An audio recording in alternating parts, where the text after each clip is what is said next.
સુરેન્દ્રનગરમાં થાનના અમરાપર ગૌશાળા અને મંદિરના નામે છેતરપિંડીના મામલે મહંત સહિત 5 આરોપીના 2 દિવસના રિમાન્ડ મંજૂર કરાયા છે। મંદિરના લાભાર્થે ટિકિટ વેચાણના નામ ઠગાઈ થઈ અને અધિકૃત રીતે ડ્રો યોજી આયોજન કરાયું હતું। 555 ઇનામોની જાહેરાત કરી ટિકિટની કિંમત ₹500 રખાઈ હતી। કુલ ₹3 કરોડ 90 લાખની છેતરપિંડીનો આરોપ છે।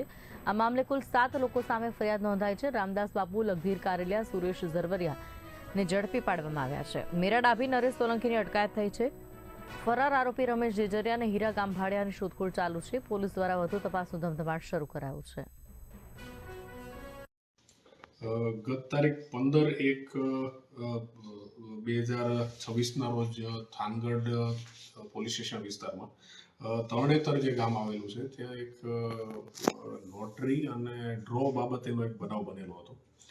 આ સમગ્ર બનાવ બાબતે પોલીસને જ્યારે ત્યાં જગ્યા ઉપર જે બખેડો થયેલો હતો એ બાબતે ધ્યાન આવતા તાત્કાલિક જગ્યા ઉપર જઈ અને એમના જે આયોજકો હતા એમને તાત્કાલિક ગોતી અને એમને જે પણ પ્રવૃત્તિ છે એ બાબતે સમગ્ર બાબતનું ખરાઈ કરવાની પ્રક્રિયા જે છે એ ચાલુ કરવામાં આવી હતી।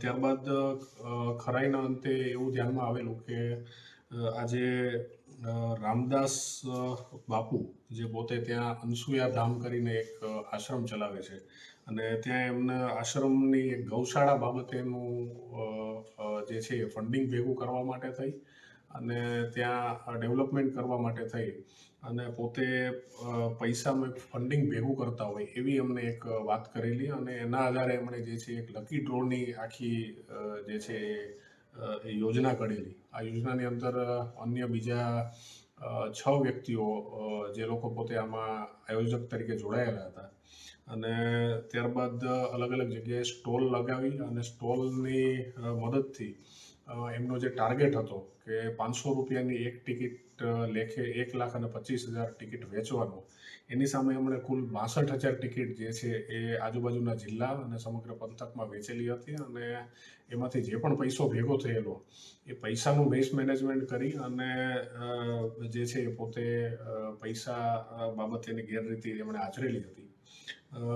આ ઉપરાંત જે પ્રાઇઝ મની છે અથવા તો જે ડ્રોની જે પણ સિસ્ટમ જે પણ એમણે જે રાખેલી હતી આ પણ જે છે એ અલગ અલગ કાયદાઓ હેઠળ જેમાં પ્રાઇસ શીટ મની અને જે છે મની સર્ક્યુલેશન એક્ટ જે છે એ કાયદા હેઠળ પણ આની મનાઈ ફરમાવવામાં આવેલી છે। આ ઉપરાંત જે બેનિંગ ઓફ અનરેગ્યુલેટેડ સ્કીમ્સ જે છે કે જેમાં આવી રીતે કોઈ પણ પ્રકારની અનરેગ્યુલેટેડ સ્કીમ દ્વારા લોકોને રોકાણ માટે થઈને લલચાવી નથી શકતા એ બંનેનું જે છે એ ભંગ કરી અને લોકો સાથે છેતરપિંડી આચરેલી હતી।